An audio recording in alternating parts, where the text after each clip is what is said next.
Alright, standard disclaimer. This is my system, and no one in the world uses it, so if you try to use it, good luck. Yeah, so the next couple chords I'm going to go to, kind of try to breeze through, really. It's not supposed to be a full lesson. It's not even supposed to be a lesson, honestly. Just a little overview. So first one I'll start with, I'll do this one in K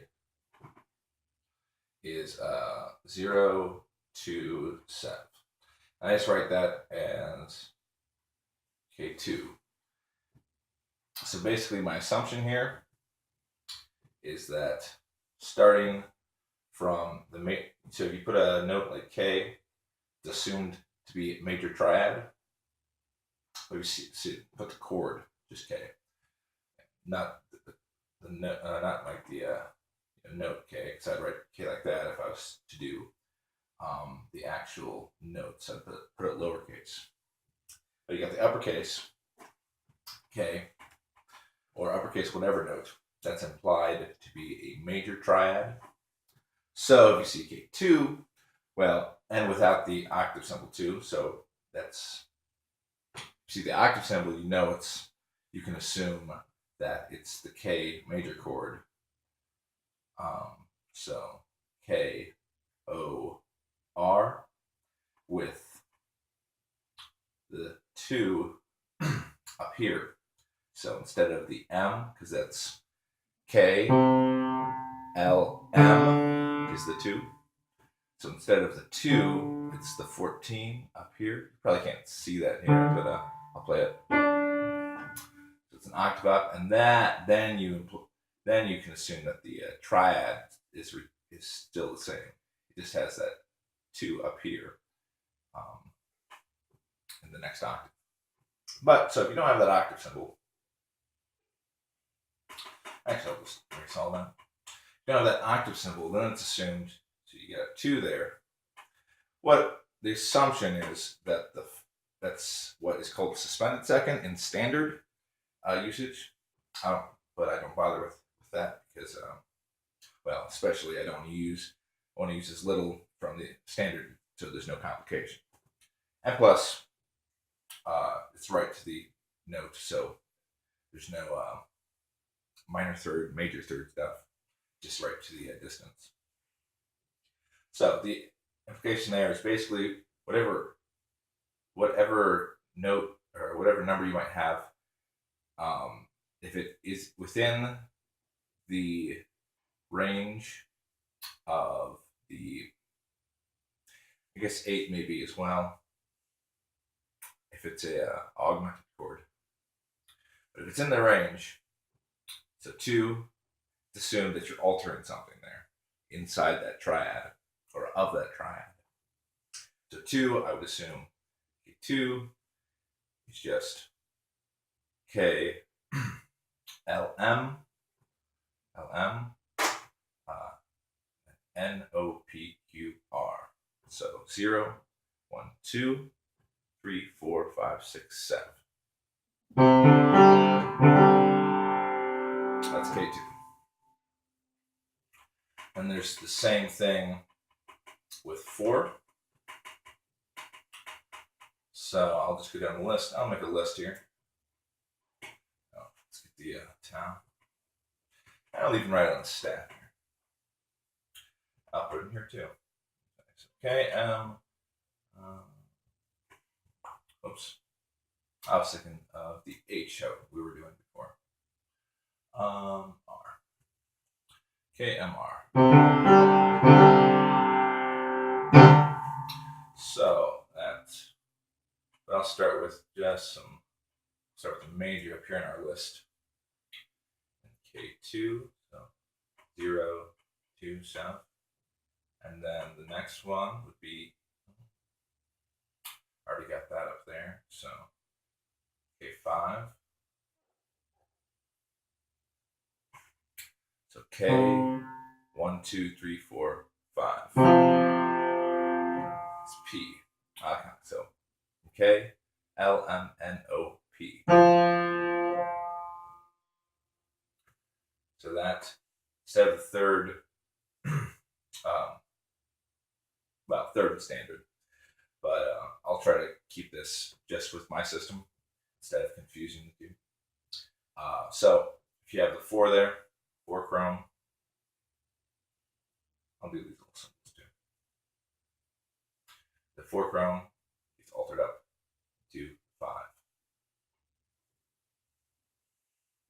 So that's KPR.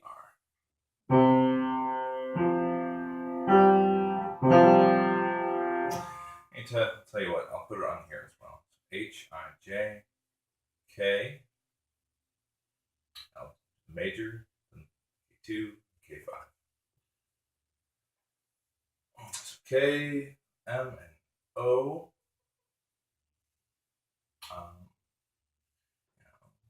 P, Q, R. And you know what? Yeah, I will. I will write here too. K, O, R. Yeah, I'll write it up there as well. That'll probably help a little bit. Now, I'll just do these real quick. K, M, R, K. Where were we now? K, P, R.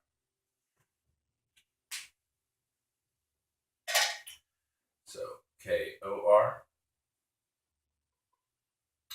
K, M, R, and K, P, R. And I'll even throw the chord symbol down there. I don't think I'll be going down to the R, this lower R here. So I'll have to worry about this R space right there. All right. Examples there. And so yeah, those are what usually suspended chord and standard, but so you can in this system just call them K2, K5. And some other examples of that. Well, sort of the diminished chord is an example of that from a few things back there. A few things I was talking about a little bit back. So the 0, 3, 6, the diminished. So K diminished. That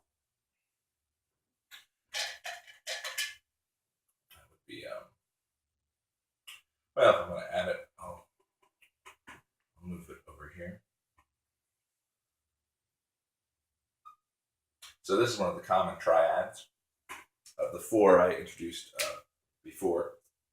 And so it's got that dot there. So that's a similar thing. Yeah, the major,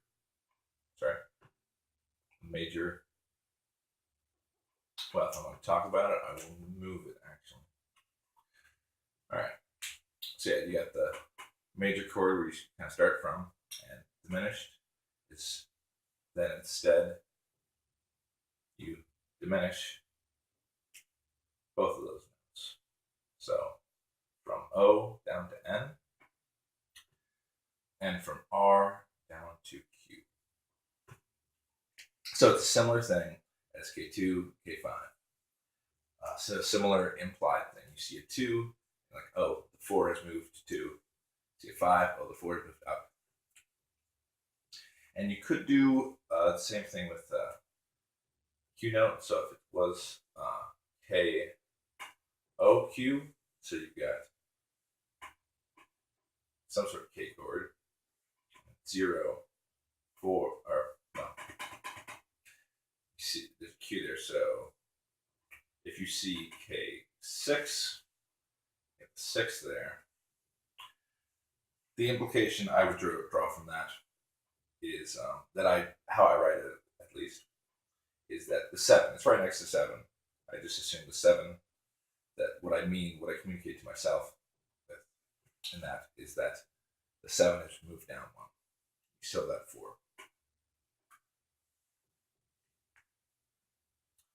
Yeah, and so also if it was like K1, same implication. But if I just wanted to indicate two notes, an interval, or a strange chord, I can always do a lowercase k here.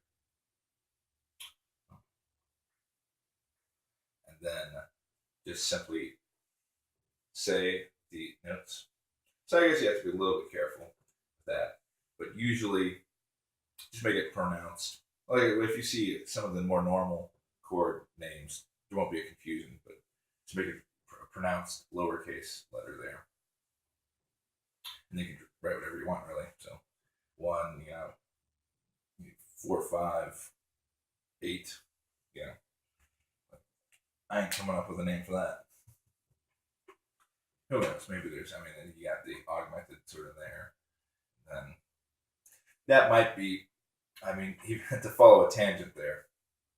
Since it's lowercase, then you'll read it, you'll play it just how it's read. But if it was just K and then you add in a 1, 4, a 5, and an 8, how I'd probably distribute that is with the extensions from before. I'd probably K.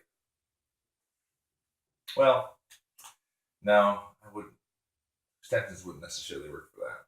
But I guess my main point was that you could move these up into the next octave.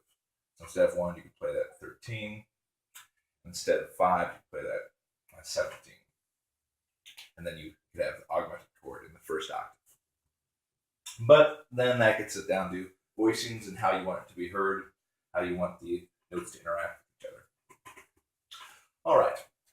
And I think that's about it. Although I will add 2 other ones that just to write out here, sort of semi-common or cool chords. So I will do the first one here is K 10 13. So you got the major triad there. And then you've got 10. And then you've got the 13, which is 3 in the lower octave. And this, I think many people refer to often as, I'll add that to here.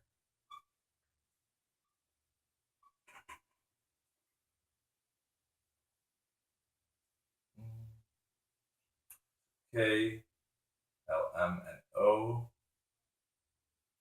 Q, R, S, H, I, J, K, so the octave, L, M, N. So many people refer to this as the Jimmy chord, I think. I think that's in common usage. This as well. I'll play it.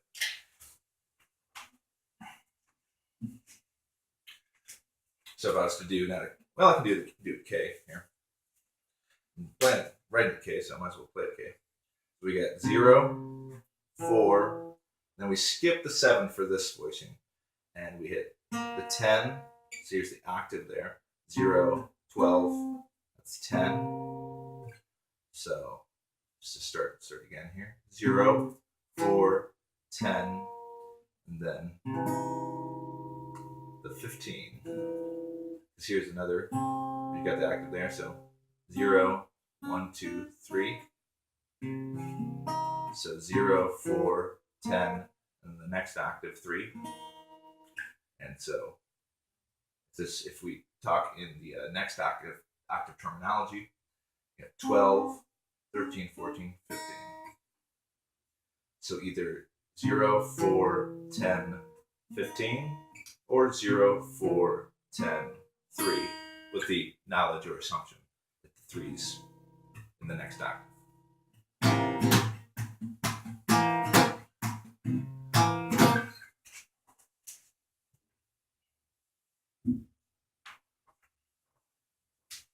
All right, and there's one other one I will do just for this short, relatively short to the other ones, I think.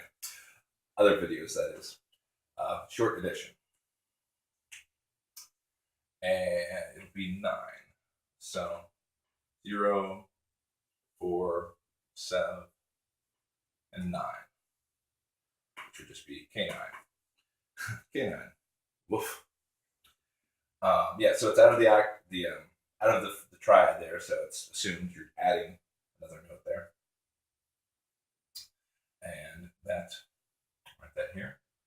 So K, L, M, N, O, P, Q, R, S, H, and I'll throw that up here. This was earlier. O, R, S, H. And I'll play that too, might as well. Let's play that. Yeah.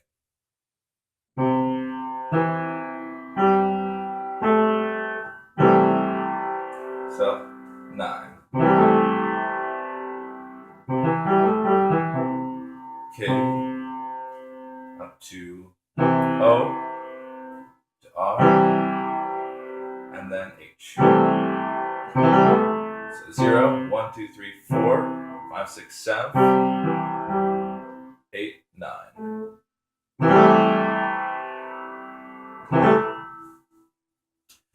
All right, and I think that's pretty much the last one I wanted to do. Oh, a little name there.